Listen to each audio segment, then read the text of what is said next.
Kaixo eta ongi etorriak gaurko saiora. Gaurkoan, bi gonbidatu izango ditugu hemen gurekin platoan. Lehenengoa, Josetxo Goia Aribe musikaria izango da.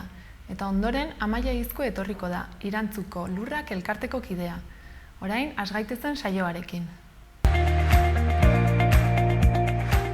Ikusitzagun gaurko komunikabidetako azalak. Diario de Notiziasekin hasiko gara. Titularrak COVID-19aren bigarren gailurrean aurkitzen garela dio, 261 kasurekin, eta osasun sailak neurri murriztaile gehiago iragarri dituela jakinarazten du. Argazkian, pandemian hildako 1.466 pertsonei egindako omenaldia ageri da. Horretaz gain, Alemania, Txina eta Ameriketako estatu batuen bultzadak foru industria suspertzen duela nabarmentzen du Notiziasek.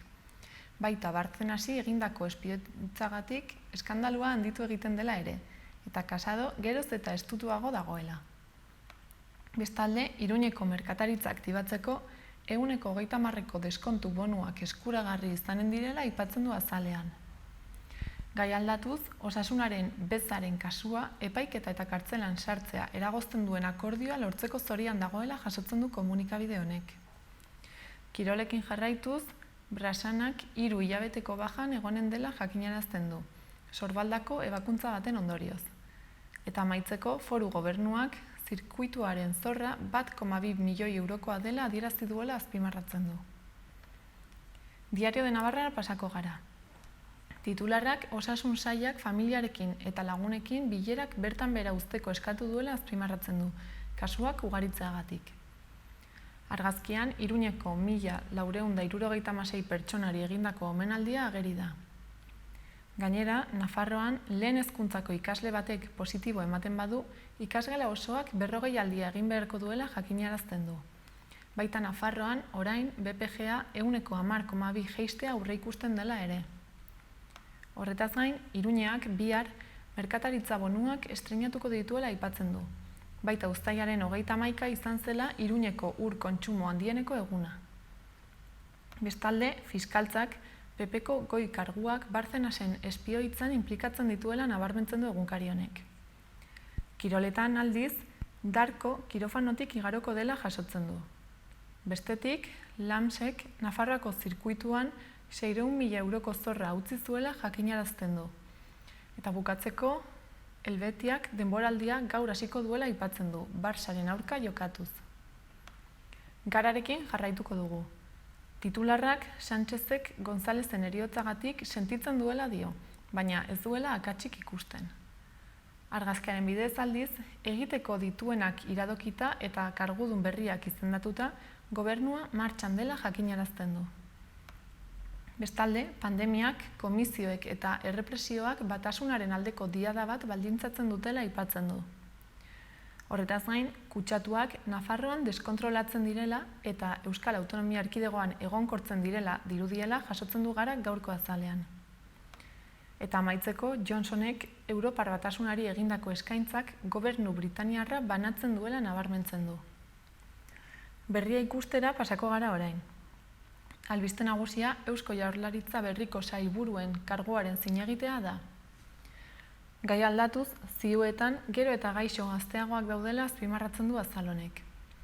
Bestalde, Pedro Sánchezek González Solaren heriotza biziki sentitzen duela esan duela jasotzen du. Ekonomia arloan, Txina pandemiatik sendotuta irten dela jakinarazten du. Horretaz gain, ordiziako sariaren eragina aztertzen du, eta azkenik, Kupeko bozeramaileari, Maria Robirari tartea eskaintzen dio, diada datorrela eta. Eta Euskal Herria irratiarekin bukatuko dugu. Albiste nagusiak Berriobeitiko parke baten ondoan atzo ariketa militarrak egiten aritu zirela dio. Horretaz gain, Nafarroan berriz ere gorakada nabarmena izan dela azpimarratzen du, 261 positimo atzeman baitituzte. Eta amaitzeko, Azagrako ikastetxeko talde bat eta Barainaingo 4 ikasle isolatu dituztela jakinarazten du. Ikusitzagun udalerrietako albisteak. Etxaurirekin hasiko gara. Irailaren 25 arte euskara ikasteko dirulaguntzak eskatzeko epea zabalik da. Eta iraila osoan zehar gainera euskarazko udalekuetan parte hartzeagatikoak. Horretaz gain, udaletik jakinarazi dutenez, ikasturte berriarekin batera, 3 eta 4 autobusa berriz ere bueltan da. Astelehenetik ostegunera abiatuko da Iruñetik eta egutegia eta informazio guztia online kontsulta daiteke. Eguesibarrekin jarraituko dugu. Dagoeneko eskuragai dago hurrengo ikasturterako ikastaroen eskaintza. Hizkuntzak, artea, artisautza, ongizatea, irudi pertsonala, lorezaintza, sukaldaritza, informatika, familiarteko ikastaroak, irakurketa eta zinema klubak eskainiko dira eta izen emateak hurrengo astean egin beharko dira, irailaren 14tik 20 bitarte online. Gainera, ezohiko egoera dela eta kontziliazio laboral eta familiarra errazteko laguntzak eskainiko dira eta deialdiaren detaile guztiak udalaren webgunean kontsulta daitezke. Iruñarekin bukatuko dugu. Iruñeko udalak bihartik aurrera 133.323 Pamplonap bonu kaleratuko ditu. Gora Iruñeko negozioak udal ekimen berri honekin bat egin duten 430 saltokietan erosketak egiteko aukera ematen dutenak 130% deskontuarekin. 18 urtetik gorakoak 3V bikoitz Pamplonap webgunean gehienez 5 bonu eskura ditzakete, bakoitza 14 euroan, eta haiekin 20 euroko erosketak egin. Bonuak salgai egonen dira irailaren 30 arte, eta erosten diren unetik urriaren 17 arte trukatu daitezke. Merkataritza, ostalaritza eta zerbitzuetako establezimenduetan kontsumoa suspertzea da helburua. Saltzaileen mozkina murriztu gabe, Iruñeko udalak 800.000 euro bideratu ditu bonuen kanpainetarako. Eta 1.000.000 euro merkataritza, ostalaritza eta zerbitzu pertsonaletako establezimenduak bere gain hartzen ari diren gastuak diruz laguntzeko. 1,8 milioi euroko gastu hau Iruñeko udalak egindako COVID-19 neurrien planaren barruan dago. Koronavirusak osasunaren, ekonomiaren eta gizartearen arloetan eragindako egoerari aurre egiteko. Planaren barruan 15 neurri zehatz daude, ardatz hartuta oinarrizko gizarte zerbitzuei laguntza ematea, ekonomia eta enplegua sustatzea eta etorkizuneko mugikortasunarekin zerikusia duten ekimenak bultzatzea. Nan bakoitzeko gehienez ere 5 bonu erosten ahalko dira, 70 euroan 100 euroko erosketa balioarekin. Kanpainarekin bat egiten duten dendetan nahi adina bonu erabil daitezke. Ez da itzuliko erosketa prezioaren eta bonuaren arteko aldea. Beraz, tiketak trukatutako bonu guztien balio bera edo handiagoa izan beharko du beti. Ez da itzuliko erabili ez diren bonuen zenbatekoa. Eta itzulketarik izan ez gero, establezimendu bereko beste produktu batekin trukatu beharko da. Gainera, bat egin duten 430 dendak hiri guztian barna sakabanaturik daude, eta webguneko mapa interaktiboa estekan kontsultatu daitezke. Kategoria zein kokapena kontuan harturik agertzen dira sailkatuta. Eta bukatzeko, Iruñean ere irailaren 18, 19 eta 20an Nafarroako 5. azoka ekologikoa ospatuko da autobus geltoki zaharrean. 5. edizioa da urtengoa, eta sektoreko topaketarik handiena da. Hitzordu honek, elikagai ekologikoen eskaintza handia jartzen du publikoaren eskura. Eta horretaz gain, Nafarroako nekazal produkzio ekologikoaren kontseiluak babesten dituen erkidego osoko publikoaren ekoizlen eta egileen arteko harremana ahalbidetzen du. Kontsumitzailearen eta operadore ekologikoen arteko topaketa hau aukera paregabea da gure inguruko elikagaiekin bizitza osasuntsu bat izateko beste modu batzuk ezagutzeko. Azokaz gain gainera, bisitariek beste hainbat gauzaz gozatu ahal izango dute. Esaterako, produktu ekologikoen merkatuaz, lantegiez, hitzaldiez, dastatzeez, zaharberritze eremuaz eta baita haurren eremuaz ere. Gaurko eta biharko eguraldiaren iragarpenak ikustera pasa gaitezen. Gaur ez dugu aldaketa handirik espero. Zerua hodei gutxirekin egongo da goizean eta ia arratsalde osoan. Arratsalde amaieran hodeiak ugaritu egingo dira ekialdean eta Pirineo inguruan ez da baztertzen zaparrada txikiren bat botatzea. Goizean haizeak hego ukitu bat izango du eta eguerditik aurrera iparraldekoa nagusituko da. Tenperatura apur bat igoko da. Bihar, ostegunean, giro eguzkitsuarekin jarraituko dugu. Zerua hodei gutxirekin egongo da orokorrean, baina ipar isurialdean behe hodei batzuk gertuko dira, bereziki ekialdean. Iparraldeko haizea indartu egingo da arratsaldean, bolada gogorrekin, batez ere Ebro ibarrean, eta temperatura maksimoetan ez da aldaketarik espero. Koronavirusa prebenitzeko gomendioak. Sarri garbitu eskuak urarekin eta saboiarekin.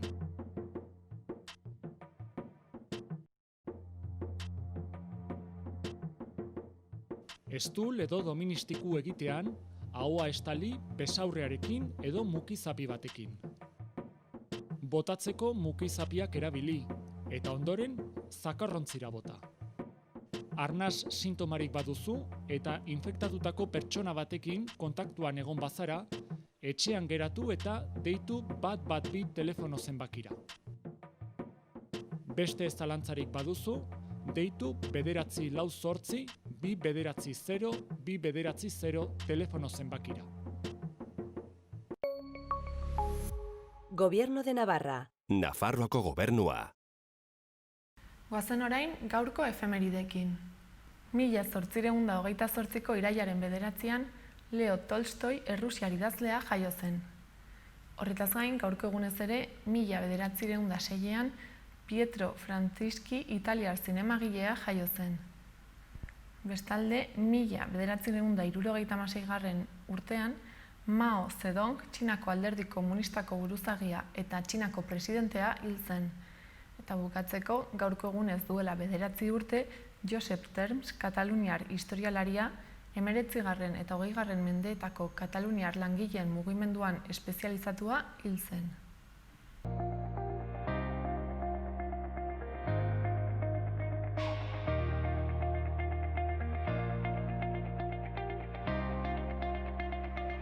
Josetxo Goia Aribe musikaria dugu orain hemen, gurekin platoan. Kaixo, Josetxo. Egunon, kaixo. Zer moduz? Ongi. Zuri nola eragin dizu koronavirusaren kontu honek musikari bezala? Nola eragin didan koronavirus basati madarikati honek, ez dakit nire ustez guzi horrengan gertatu den zera modu berberan ez. Etxean isolaturik, hori 2 hilabete horietan eta hori izan baikara etxean geure paretei begira, hola, muitu gabe, eta, bueno, isilik, lasai, geldirik, eta, bueno, horrek ere beti solerazten dizu, bueno, nire kasuan adibidez, musikaria izaki, pues pensatzeko, erreflexionatzeko, eta zure baitan hori galako lasaitasuna aurkitzeko, agian igual pandemiarik ez zelarik, igual agian zailago izaten zenuena, ez? Beraz, bueno, hortxe gara bizirik, erran dezagun, jende honitz hil baita, eta, bueno, beldurra ere badugu, beldur hori, baina, bueno, ni benipin, kontent eta pozikala erraten dut, ez. Eta bertan bera utzi behar izan duzu ezakit kontzerturen bat edo prestatuta zenuen zerbait? Bai, banituen bat, 2, 3, 4 kontzertu, berez eta teoriez eman behar nituenak, 4 kontzertu hori da, eta hori aurreratu egin dira, ez? Ez dugu egiten ahal izan, ez ditugu 4 kontzertuak baitziren. Eta holaxe, espero dut hau pasatzekin berriz ere etorri eginen direla. Kontzertu horiek hitza benipin, hitza mandada, gero-gerokuak, ez? Eta gero baitut gero orain 2 kontzertu, ja pandemian edo sasi pandemia honetan garelarik ere emanen ditudanak, ez? Bata da irailak 25 Atarrabian, eta gero Bordelen, Bertzealdian, badugu beste kontzertu bat Sarasatean izeneko proiektu batetan, ez?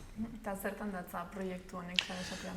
Bueno, zertan datzan Sarasatean bueno, Sarasatean nik 3 hizkuntzetara itzultzen dut edo izendatzen dut, Sarasatean Sarasateraz eta Alazagazat, frantseseraz. Nik Pablo Sarasateren musika hartu, eta ni aski ipurdi dantzarian naizen ezkero, musika guzti hori hartu, eta bertzen modu batez, bertzenaz, egin dut, zenbait kanta hartu, eta harmonia, melodia, instrumentuak eta dena aldatu, eta hortxe da, Sarasate nire modura nola baitere, ez? Hor bagara normalean nik jo hoi dudan formazioa, badago kontrabajo jolea, bateria, pianoa eta ni saxoarekin.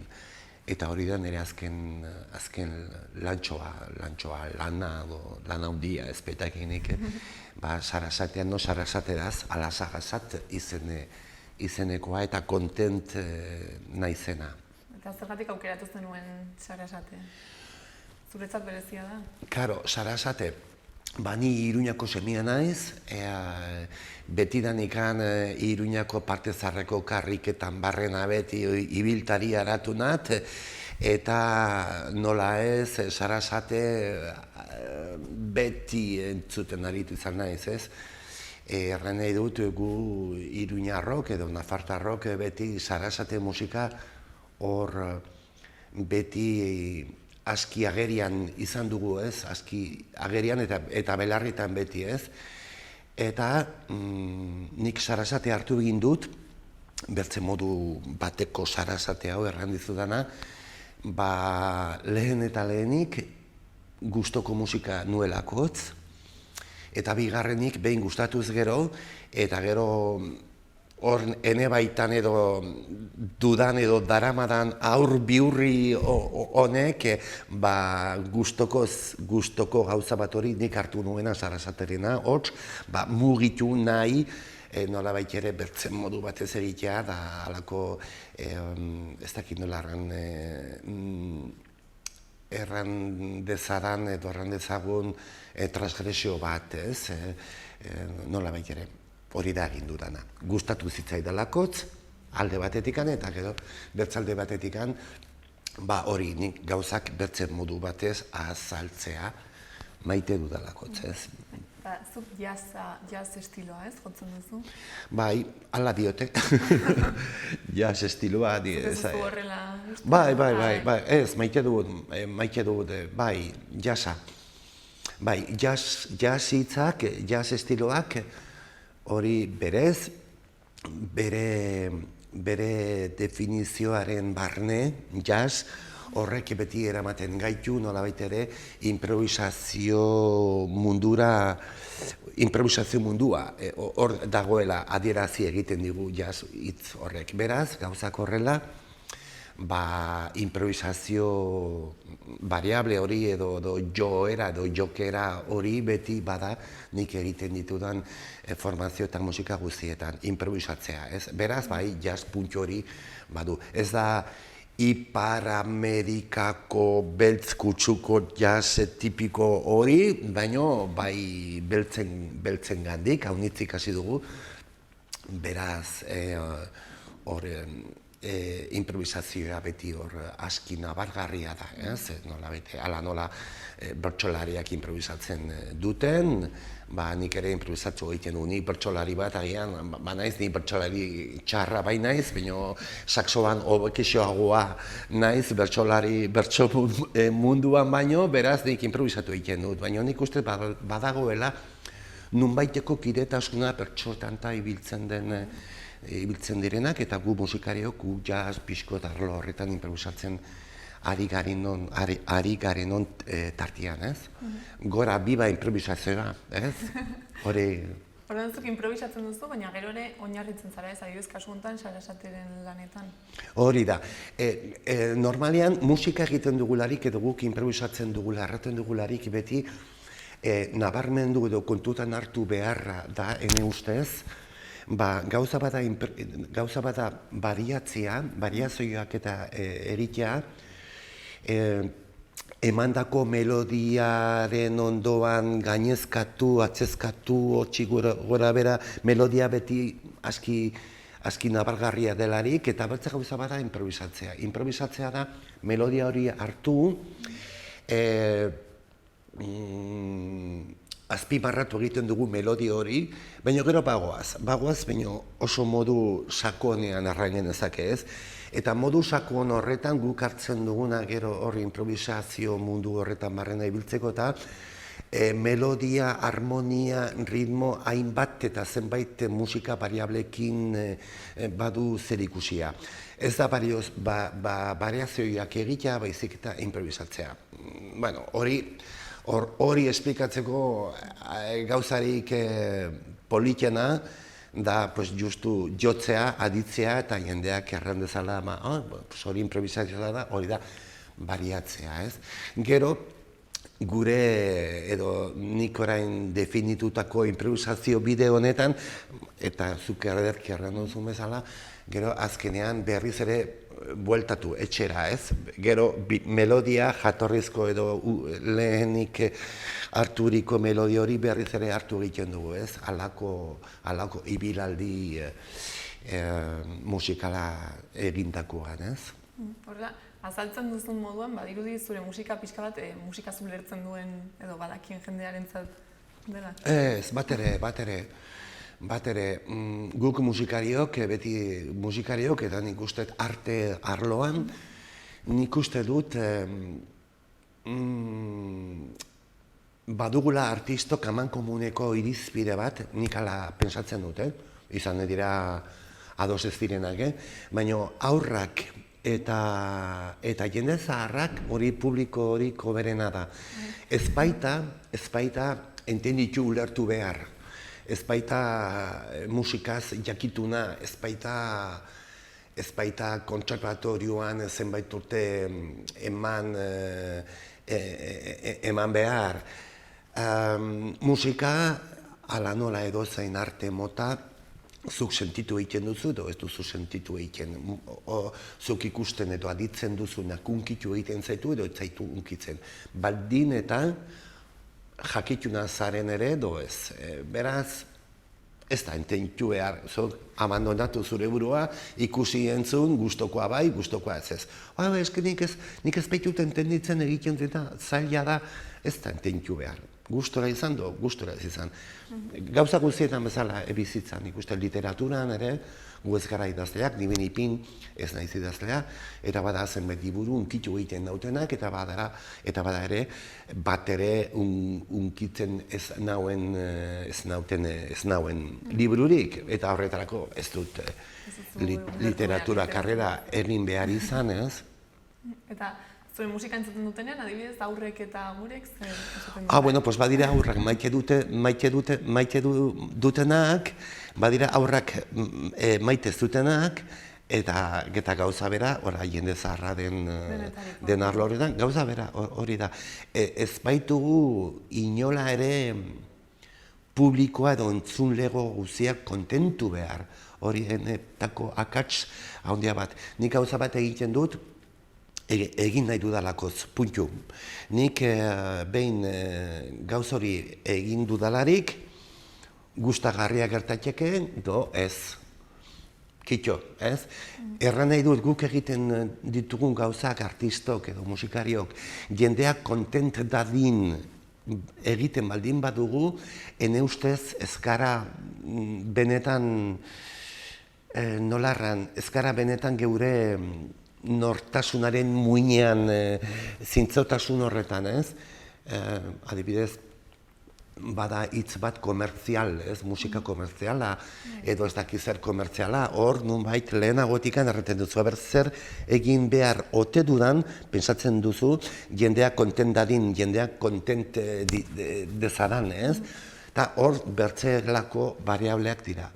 Horregatik ni enaiz komertzial bide horietan, eta horregatik, aski, ez dakit, nik ez dut hitza maite, baina ikusten nauen publikoak entendidezan, pikin bat minoritario arlo mundu horretan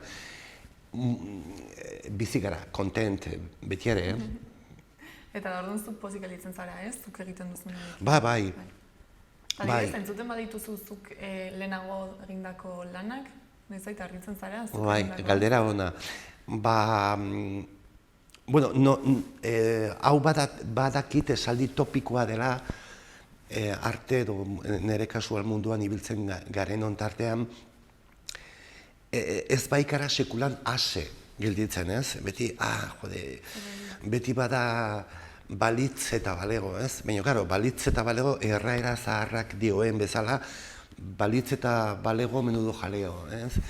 Beraz, ni zorionez eta zintzotasunez jokatutako erantzuna nik ematen dizudana, nik lehen edo aintzinean egindakoaz kontent naiz. Zenbaitetan, hori egin bagenu, pertsona hau ez banu deitu ez banu edo bai, pertsonekin ari gara, ez baita bat ere erresa, ez? Baina generalian nik atzera ikusi eta kontent naiz. Zenbait kasutan ez, baina generalean kontent naiz. Ni saiatzen naiz, inkostienteki, nik egiten ditudan lan guziak ongi zahar daitezen. Hori ezin da jakin, ez? Barkatu? Hori ezin dela jakin, egiten... Claro, hori denborak, ez dakit nungu tokian paratzen zaitu, jartzen zaitu, baina denborak azkeneko hitza du. Mediatikoki famatua izan zaitezke, edo ez horren famatua, badira jendea unitz oso onak izan direnak, apenas ezagunik eta izan direnak, eta denbora pasata, ostia, begira honek zer egin zuen. Bueno, denborak alako, ez dakit, alako egiazkotasun batetan sartzen zaitu edo paratzen zaitu. Hala uste du, nik ezakit, gu hilen garrelarik, ezakit, zer erranen duten gutaz, edo, bueno, hotxe, gu oraingoa, eta aski dugu horrekin, eta... Eta nola dakizuzuk lan bat amaitu duzula, ze improvisazioan aritzen zaren ez? Ezakit, suposatzen dut ez duzula beti idatziko sortzen ari zaren, Hori da, bai, galdera hona da, zerenetan nik galdera hori nere buruari zenbaitetan galdetu hoi baitiot. Ordu zer da, instintiboki ateratzen zaizu? Ez dakit, adibidez, sukaldaritzan zaude plateraren bat egiten. Noiz dakizu orain ja bukatuta dela, noiz erraten duzu ja prest dela. Ez dakit, hori, nik ez dakit arrazonamendurik ote den, hori nik uste intuizioak jota, intuizioak berak erraten dizu, aski, hor da, aski, ez baita gehigorik ukitu behar. Ezakit, entxalada bat, zuk entxalada bat egiten duzu, kipulea, tomatea, eta ez dakizate, aski horrela, ez? Gutxagotu edo gehiagotu beti horreka sutil horretan zaude. Musikan gauza bera da, nik uste, hor. Nolabait barnetik ateratzen zaizu? Barnetik eta gero bada variablea bat oso importantea dena, ni jaketan jotzen dudanean bertzen musika jolekideekin nagoen ezkero, bada gorputz hizkuntz bat, gu jotzen ari garrelarik, musikarikide tartean, elkar ikusi egiten dugu, eta ez dakit nolako keinua egin eta hori finitzat, bukatutzat ja lana dela adierazten digu, keinu horrek, ez? Beti kontentasun edo postazun keinu txiki bat, ez? Irri parre bat egin eta aski finala, bu, txispun, ez? Bueno, erren nahi dut nerekin jotzen duen jendearen erreakzioa agitz importantea eta garrantzitsua da. Bada, auzolan moduan eginiko musika. Ez da, zuk jo, nik solista, bakarlaria, hor konpon, eta ez, beti amankomuneko zera horretan. Improvisazio munduan, jazz munduan, hau kritiko guztiek iaia bat egiten dute, erratean, barneko demokrazi gorria dugula. Zona. eta egia da. Eta adibidez, zu gai zara zure lan baten gainean improvisatzeko? Nik entxalada ja jandu dalakotz, edo ja heldu egiz ja hortxe jangarria ja ez denean, hori zaborrara bota, edo... Orduan ez dizkiozu bueltan gehiago bat. Behin egin da, listo. Ez, gauzak momentutakoak dira, eta hori bai, egun batean guk jotzen dugun musika bat ekiz jo egiten dugu, improvisatu, eta biharramunean bertzelako toki batetan musika bera hori izan ez, bertzen modu bat ez jotzen dugu. Baina ja grabatutako edo entzuniko musika baten gainean, ez diot nik entxalada horreri gauza gehiagorik gehitu. Hor utzi eta kitxo, eta hori pasatutakoa, ez? Pasatutakoa. Freskotasuna beti izan behar dugu. Hori da, azken finean ez, improvisazioaren eta jasaren oinarria. Hori, bat-batekotasun hori, freskotasun hori, horrek ematen digu halako poza, horrek ematen digu musikarekiko bizi poza, ez? Horrek ematen digu, geure ogibideaz maite mitzen jarraitzeko uneak eta momentuak, ez? Eta hemen Nafarroan badaude musikari onak jazean aritzen direnak? Bueno, hori niri ez didazu galdetu behar. Hori, nik ez dut, baina bai, noski, bai, bada. Badaude eta... Badaude. Eta orain egoera honekin? Egoera honekin, pues guztiok hor ari gara, jakin min horretan gaude, guztiok zer gertatuko teren, pandemia, virusa, ez dakit, hor gara ez, justu elkarrizketa lehen da biziko aldian erreten nizuna ez, bueno, hor zorionez, osasunez ongi gara, baina, bai, lehenago bazen, esaldi bat, rock munduan erreten zena, ezakit talde bat omen zen, corren malos tiempos para la lírica, ez? Bueno, pues, orain ez baita egin nolako denboraldia dugun, musikariok, antzerkilariak, eta... Bueno, baina segitu behar dugu gustoko aldapan ekerik ez, bueno, hortxe gara. Orduan bai garai komplikatuak datuzela. Bai, dudik ez. Komplikatuak eta eutsi egin beharreko jarrera guk, hain justu ere hori denbora komplikatu hori ez baita arresa. Bueno, osasuna. Adibidez, konfinamendu garaian, jendeak ez zuen agian gehiago ikasi ere baloratzen musikak. Nik ez dut uste, eske pandemiak erakutsi digu kultura zeinen importantea den. Esaldi polita, esaldi ederra, edozein tabernetan oihuka erran dezakezun esaldia eta ke guai, ez?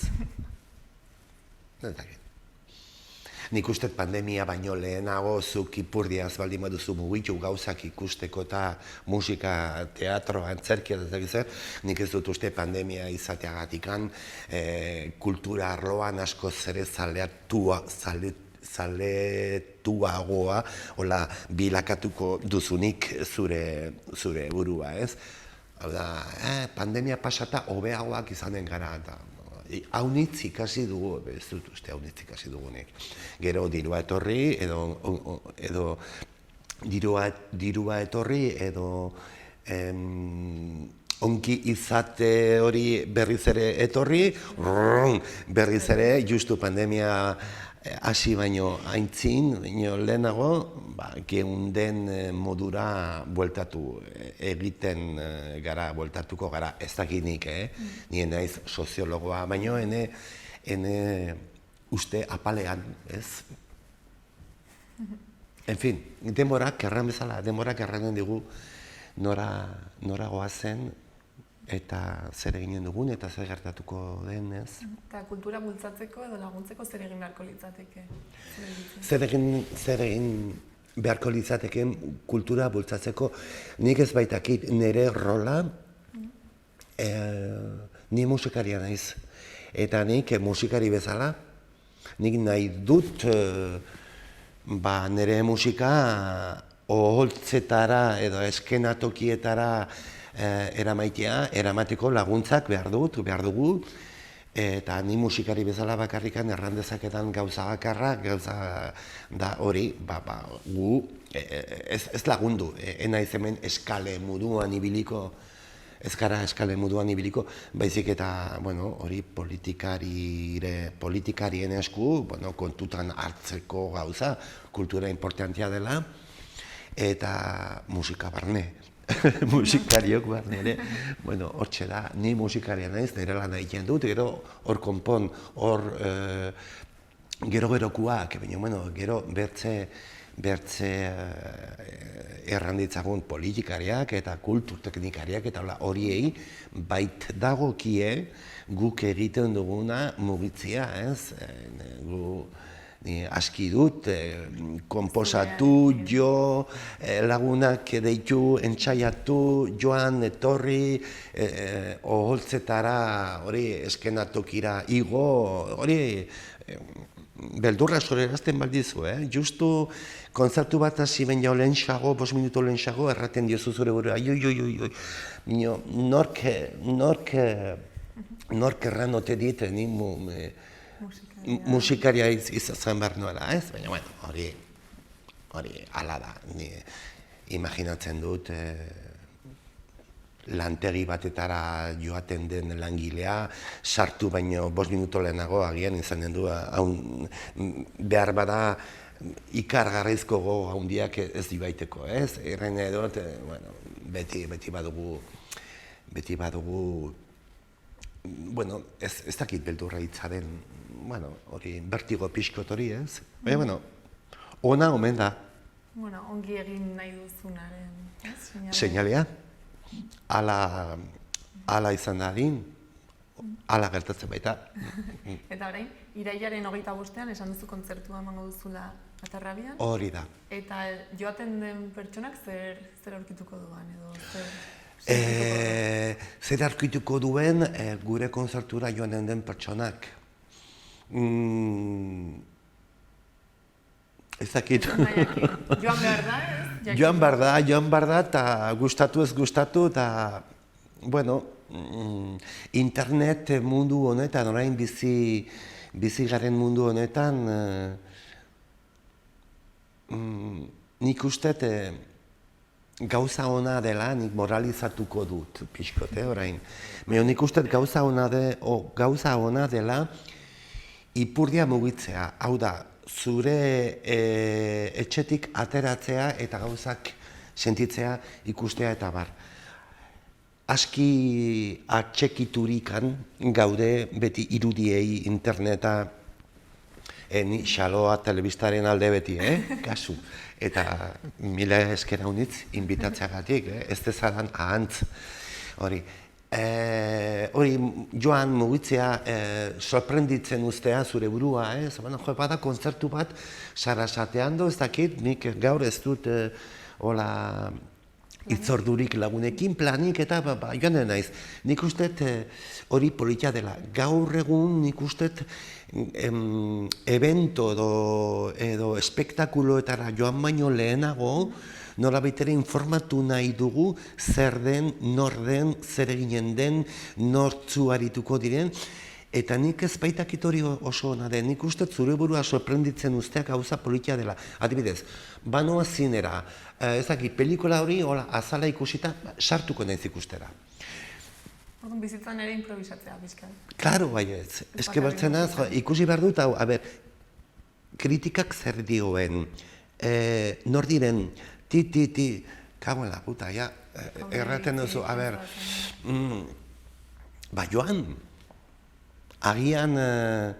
agian mediatikoki edo kritikarik ez duen evento bat, agian unkitzen ahal zaitu ikaragarri, modu ikaragarri batetan, ez?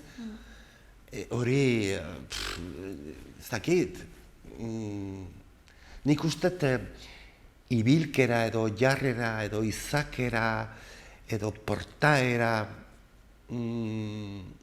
hori abandonatua dugula. Eta ez dut, ez zait gustatzen moralizatzia, baina nik uste hori berreskuratu egin behar dela pixka bat, ez? Bidaia egiten duzunean, ez? Zer den? Ba, joan ikusiko, agian bat batean sekulan pentsa zenezakeen hori ezakit anekdota bat bizi dezakezu. Ostia, jode, pues hau, turismo agentzian ez zidaten erra bat batean hemen ez dakiz zer. Baina, bueno,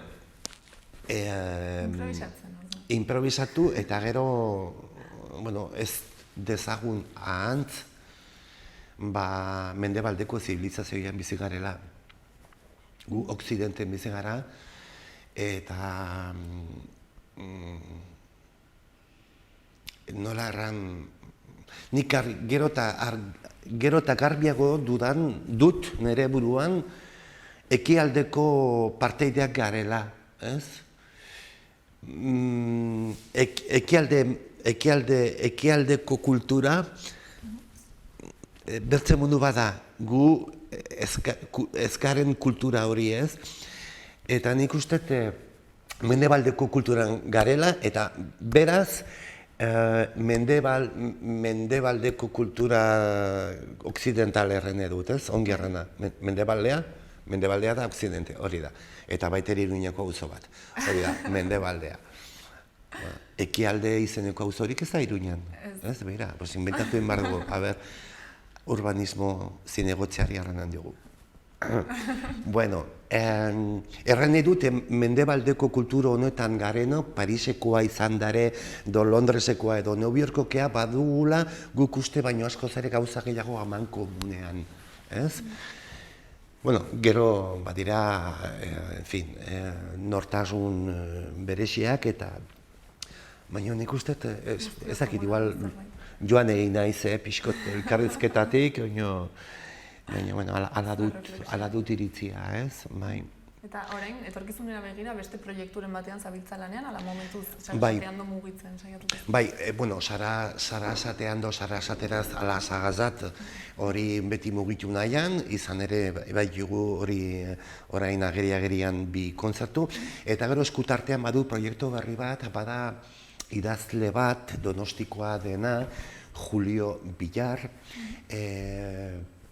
Julio Villar aski ezaguna da, bueno, zenbait tokitan eta ezaguna da, bertze zenbait tokitan eta lekutan inork ez du ezagutzen Julio Villar, bueno, berak idatzi zuen Epetrel izeneko liburu bat, munduari buelta mantzion, itxasontzi txiki batetan, eta gero idatzi zuen Viaje a pie izeneko liburu bat.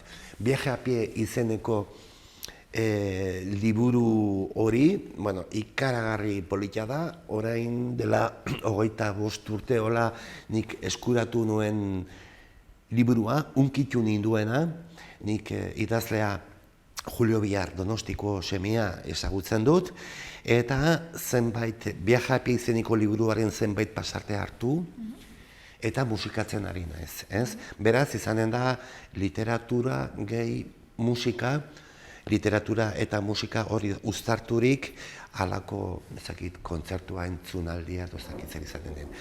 Eta hor ari gara, zu txikian, txipitapa, motelki, pixkanaka, eta hor bada, bueno, izanen duzuen ere berririk, espero dut, bai. Ez dakit ja bukatzeko zerbait gelitu izan zaigun, ez duguna esan eta gehitu nahiko zenukeen, ala besterik gabe, jendea animatu Atarraiako kontzertua. Bai. Jende animatu nire kontzertura eta nirea ez diren kontzertuetara edo zein kultura aldetiko manifestaldietara eta animatu egiten du nik jendea. Eta animatu egiten dut ere jendea eta barkatu berriz ere agian pixkot frantsesek erraten dute fer la moral, ez dut inola ere moralik egin nahi, baina etxetik atera gaitezen eta abandona dezagun geure buruak, ez? Nik lelo horrenpean naiz, eta nik uste hori osasuntsua dela, ez? Beti ere hola bizitza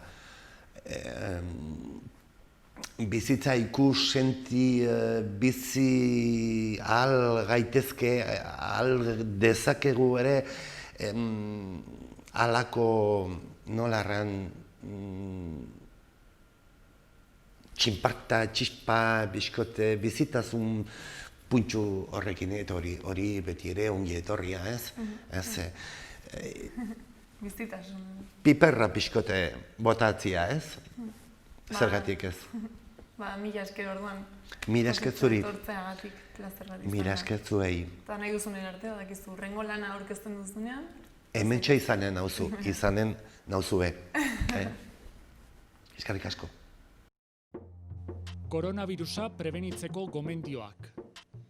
Sarri garbitu eskuak urarekin eta saboiarekin.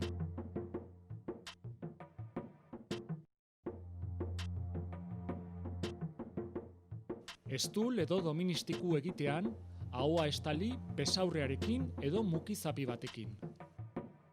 Botatzeko mukizapiak erabili, eta ondoren zakarrontzira bota. Arnas sintomarik baduzu eta infektatutako pertsona batekin kontaktuan egon bazara, etxean geratu eta deitu 112 telefono zenbakira. Beste ez zalantzarik baduzu, deitu 948 290 290 telefono zenbakira. Gobierno de Navarra. Nafarroako gobernua. Orain, Irantzuko Lurrak Elkarteko Amaia Izkoekidea dugu hemen gurekin, haiek urtero udazkeneko jartzunak jaialdi antolatzen dute. Kaixo, Amaia? Kaixo, egunon. Zer modu? Ongi. Zuek urtero jaialdia antolatzen duzue, ez? Udazkeneko jartzunak? Bai, aurten 10 urte edo gehiago izango dira programa hau antolatzen dugunetik, eta egia esan nahiko arrakastatxo izan da beste urte batzuetan, eta horregatik erabaki dugu horrekin jarraitzea. Bai. Eta ze datetan ospatzen da aurten? Aurten egingo dugu iraileko asteburuetan eta urrian zehar asteburu batzuetan ez guztietan. Eta zer antolatu duzu, zer dago programazioaren barne? Bueno, udazkeneko jartzunak 3 partetan dago banatuta, alde batetik magia jaialdia dago, bestetik kontzertuak eta amaitzeko baso magikoa. Orduan, magia jaialdian Nafarroako eta Euskal Herri osoko magoak aukeratu ditugu. Gero, kontzertuetan Elko Sabes Batza eta Korrontzi musika taldea izango ditugu, eta baso magikoa ibilalti antzeztua da. Orduan, alde batetik Endatxazena antzerki taldea kontratatu dugu ibilaldia egiteko, baina horrez gain ere gida turistikoa izango dugu, Irantzuko monasterioaren historia azaltzeko, baita bertako geografia, landaredia eta bar. Eta, orduan, hasi daia jaialdi hau? Bai, irailean hasi zen, eta oraingoz hori. Bai, hori da. Eta momentuz egin dituzuen jardueretan, nolako ari da izaten jendearen harrera? Nahiko pozik gaudez, uztailean jarri genuen berriz programa, eta hori kontuan hartuta konfinamendutik atera berriak ginela, nahiko harrera ona izan dugu, jendea berehala hasi zen deika, eta esaterako baso magikoa erreserba bidez doa, eta iraileko lehenengo 2 asteburuak da beteta daude, beraz. Alde horretatik, nahiko pozik gaude. Eta zerbait moldatu behar izan duzu, egoera kontutan hartuta ez? Bai, saiatu gara jardera guztiak aire librean egiten, esaterako magia jaialdia herriko plazetan izango da, edo askoz jota frontoietan bainoi.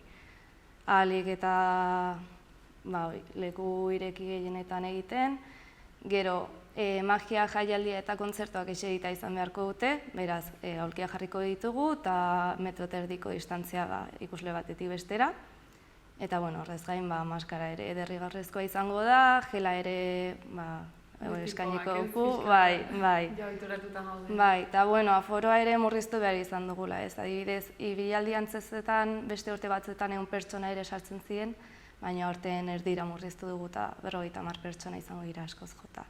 Orduan, nolabait sarrerak edo erreserbak ere lehenagotik hartu behar dira? Bai, musika jaialdia, magia jaialdia eta kontzertuak doakoak izango dira, eta sarrera librea, orduan, etortzean aulkia hartu eta horrekin aski, baina ibilaldi antzeztetako reserva egin behar da, telefono bidez edo helbide bidez. Eta horretarako ordaindu behar dela? Bai, helduen sarrera 7 euro dira eta aurrena 4 euro. Eta ze berezitasun ditu Irantzuko lurrek? Lizarraldean dago kokatuta, Handia Urbasa Naturparkearen ondoan, eta pixka bat ere indartu nahi dugu horren balioa, ze azkenean badirudi bakarrik horrelako jaialdiak hirietan eta herri handietan antolatzen direla, baina, guri ere gustatu zaigu, iruditu zaigu egokia dela Lizarraldeko herri txikietan ere horrelakoak antolatzea. Orduan pixkat jaialdiaren helburu nagusia zein litzateke?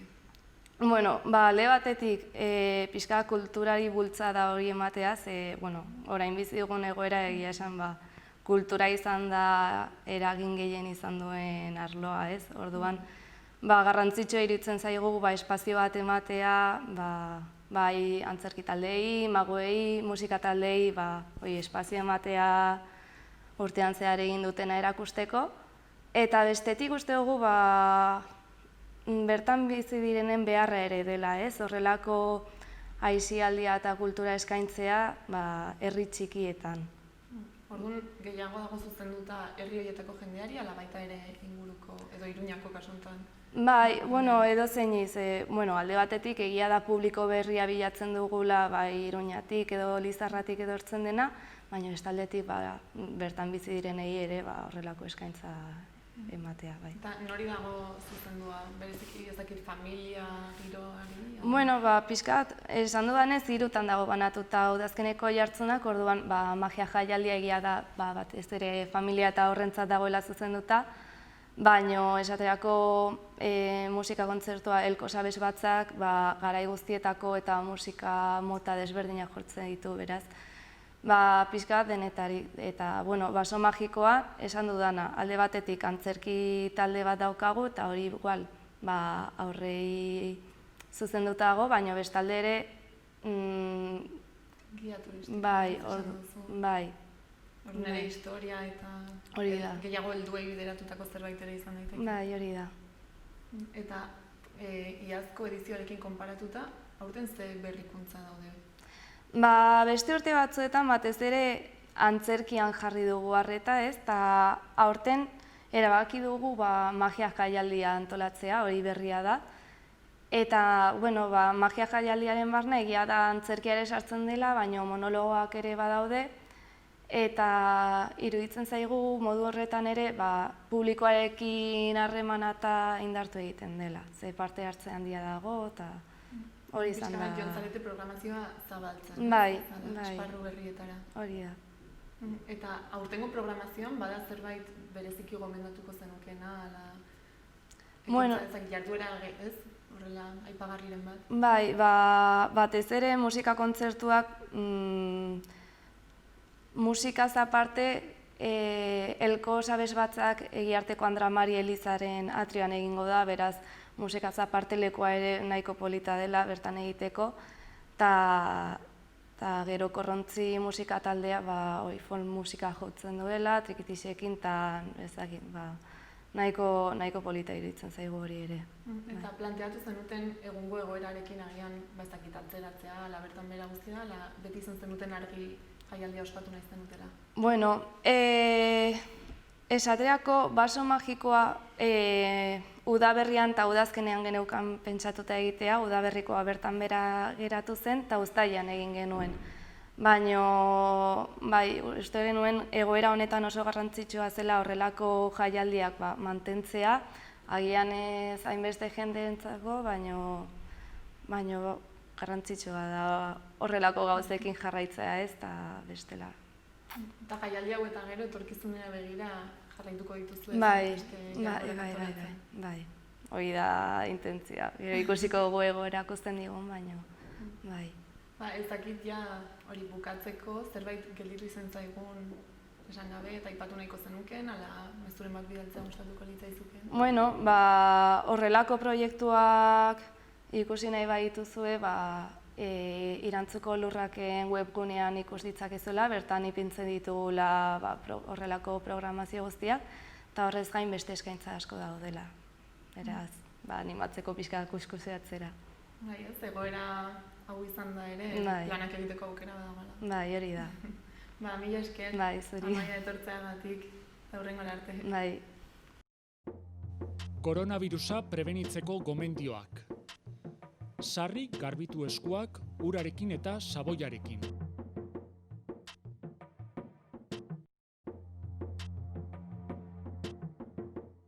Estul edo doministiku egitean, ahoa estali besaurrearekin edo mukizapi batekin. Botatzeko mukizapiak erabili, eta ondoren zakarrontzira bota. Arnas sintomarik baduzu eta infektatutako pertsona batekin kontaktuan egon bazara, etxean geratu eta deitu 112 telefono zenbakira. Beste ez zalantzarik baduzu, deitu 948 290 290 telefono zenbakira. Gobierno de Navarra. Nafarroako gobernua. Gaurkoz hau izan da guztia. Orain saioarekin bukatzeko Josetxo Goia Ariberen ikuskizunaren zati batekin utziko zaituztegu. Mila esker horregoteagatik eta bihar arte. Thank you.